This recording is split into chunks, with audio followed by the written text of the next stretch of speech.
Welcome to Echoes from the Word, where we resonate insight from Scripture's depths. We go beyond the surface, mining the Word for the truths that still speak, still stir, and still shape us. If you're ready to hear what heaven is still saying, then you're in the right place.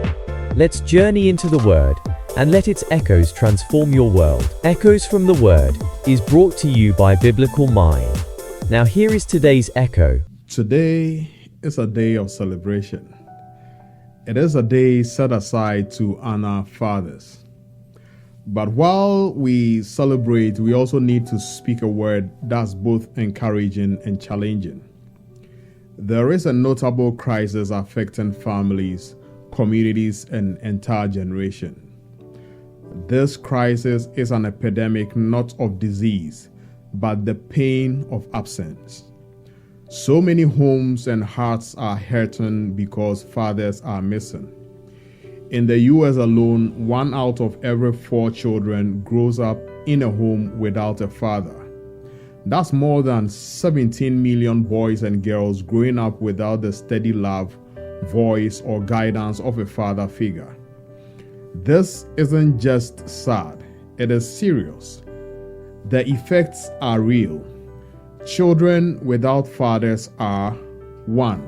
4 times more likely to live in poverty. 2. More likely to drop out of school. 3. At greater risk of mental health issues. 4. More vulnerable to drug addiction, crime, and hopelessness. 85% of young people in prisons come from fatherless homes. These aren't just numbers. These are real lives. These are the wounds of a generation. Fathers were never meant to be missing. They are meant to be foundations, protectors, and leaders. When a man walks away from his role as a father, it doesn't just affect his home, it weakens the world around him. So today, as we celebrate Father's Day, honoring the men who show up, who love deeply, and lead with integrity, we also issue a call to those men whose absence contributes to these staggering realities.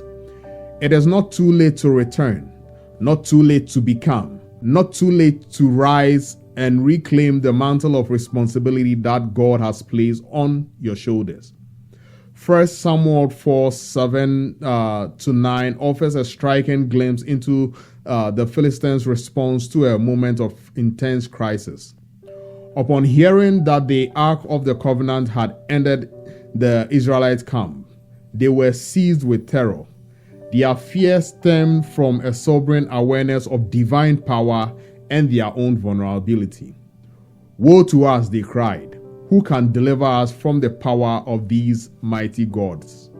Yet, in a moment of panic, a surprisingly instructive statement emerges that is worth our attention. In verse 9, we hear a rallying cry. "Take courage and be men, O Philistines, lest you become slaves to the Hebrews as they have been to you. Be men and fight," they said. The Tree of Life version translates it this way: "Be strong and conduct yourselves like men." This right here is a timely message for us as men as we celebrate Father's Day. This is not just an ancient battle talk. It is not just an ancient pep talk. It is a timely message to men today, a rallying cry to fortitude, identity, and action. What does it mean to be a man? When someone says, "Be a man," it carries weight. It is not a statement of shame. It is a call to rise. It means you are capable of more than what you are currently expressing. It means that you may be living beneath your calling, hindered by fear, fatigue, or confusion. It also means that there is a standard of character that you are meant to embody, and it is time to recover it.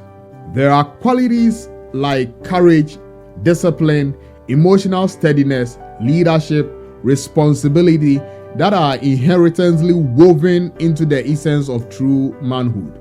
When they go dormant, the phrase, "be a man," becomes not a rebuke, but a compelling call to awaken what has been buried. This isn't about ego, it is about identity. Far too often, men allow circumstances to dull the expressions of who they are. We retreat, we disconnect, we let culture and trauma or fatigue lower the standard we were born to carry. Today, we see many walking with the shape of a man, but not the soul of one.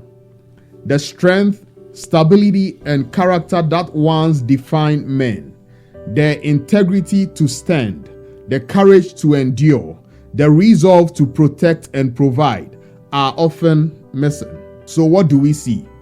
Broken homes because men walked away, wounded children because fathers gave up, fractured communities because those who were supposed to stand sat down.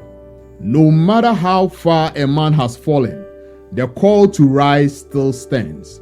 So if you've lost your grip under the weight of life, if your fire has gone out, if you've stopped believing, stopped fighting, stopped showing up, the call is this: be strong and conduct yourself like a man.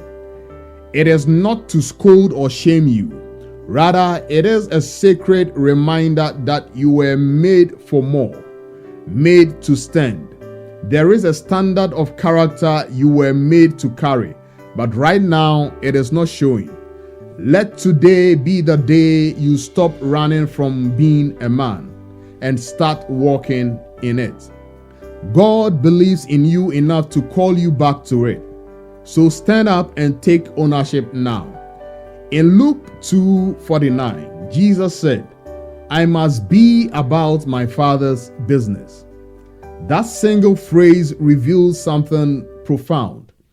A father has a business, an assignment, a divine responsibility. And if a father is present and commits to doing his business, the son also sees and learns to walk in purpose, carry responsibility, and mirror character. When men show up, they raise sons and also daughters who know who they are. Be a man and fight.